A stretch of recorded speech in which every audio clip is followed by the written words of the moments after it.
रीवा शहर के अमैया मार्ग पर प्रशासन द्वारा चलाए जा रहे अतिक्रमण हटाओ अभियान का विरोध तेज हो गया है। जैसे ही प्रशासन की टीम सड़क किनारे बने अतिक्रमण को हटाने पहुंची, बड़ी संख्या में व्यापारी मौके पर इकट्ठा हो गए और कार्यवाही का विरोध करने लगे।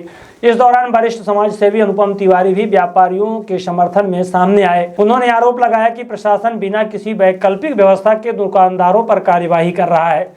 तिवारी ने कहा कि यदि प्रशासन को अतिक्रमण हटाना ही था तो पहले प्रभावित दुकानदारों के लिए उचित स्थान की व्यवस्था करनी चाहिए थी। उन्होंने यह भी आरोप लगाया कि यह कार्यवाही भाजपा नेताओं के इशारे पर की जा रही है। उनके अनुसार प्रशासन गरीब दुकानदारों की रोजी रोटी छीनने का काम कर रहा है, जिसका वे कड़ा विरोध करते हैं। मौके पर मौजूद व्यापारियों ने भी प्रशासन से मांग की है कि उन्हें पहले वैकल्पिक जगह दी जाए, उसके बाद ही अतिक्रमण हटाने की कार्यवाही की जाए। फिलहाल इस मुद्दे को लेकर क्षेत्र में व्यापारियों और प्रशासन के बीच तनाव की स्थिति बनी हुई है। यहाँ के स्थानीय विधायक और मंत्री श्री राजेंद्र शुक्ला जी के इशारे पर ये आम जनता और सामान्य गरीब व्यापारियों के साथ बहुत अन्याय हो रहा है और बहुत ही ज्यादा गलत हो रहा है। ये निंदनीय है, भर्त्सनीय है। इसलिए कि कहीं तो आप 12 फुट ले रहे हो और कहीं आप 15 फुट ले रहे हो। अस्पताल चौराहा में 15 फुट लेंगे, यहाँ 12 फुट। ये कितनी गलत बात है। आप ये सोचिए, आज एक समय था हम लोग वहीं अस्पताल चौराहा में रहा करते थे, बैठते थे, देखते थे तमाम दुकानों में खादी भंडार और क्या नहीं था है। वहीं पे आदमी लोहे की दुकान थी, तमाम सामान अपना अभी भी काम कराने जाते थे वहीं। तो आज वो पुरानी चीजें हैं, ठीक है, विकास हो, लेकिन पहले उन दुकानदारों को आप व्यवस्थित कीजिए। किसी की रोजी रोटी, आप बड़े सनातनी बनते हो भाजपा वालों। हमारे यहाँ तो चींटी को, गाय को और न जाने किसको किसको भोजन कराने का एक सनातन में परंपरा दी गई है, संस्कृति दी गई है।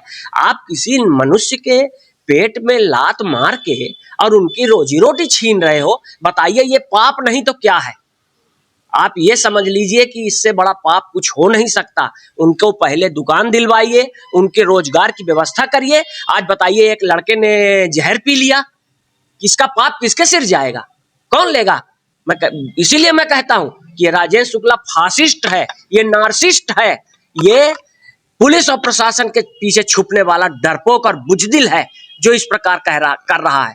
मैं कहना चाहता हूं कि आप लोग ये समझ लीजिए कि अन्याय और अत्याचार सब दिन नहीं चलता है और अन्याय और अत्याचार खत्म होके रहता है।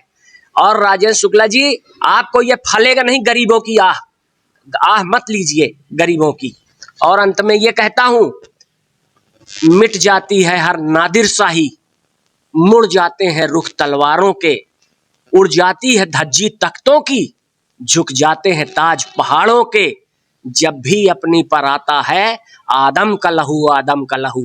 ये रीवा की जनता जिसने आपको 4-4 बार जिताया है, उसके साथ इस प्रकार से आप अन्याय कर रहे हो, पीठ में छुरा भोंक रहे हो, गरीबों की रोजी रोटी छीन रहे हो, ये आपको किसी भी हाल में फलदायी नहीं होगा। चाहे आप ये छद्म विकास के नाम पे करिए और चाहे कुछ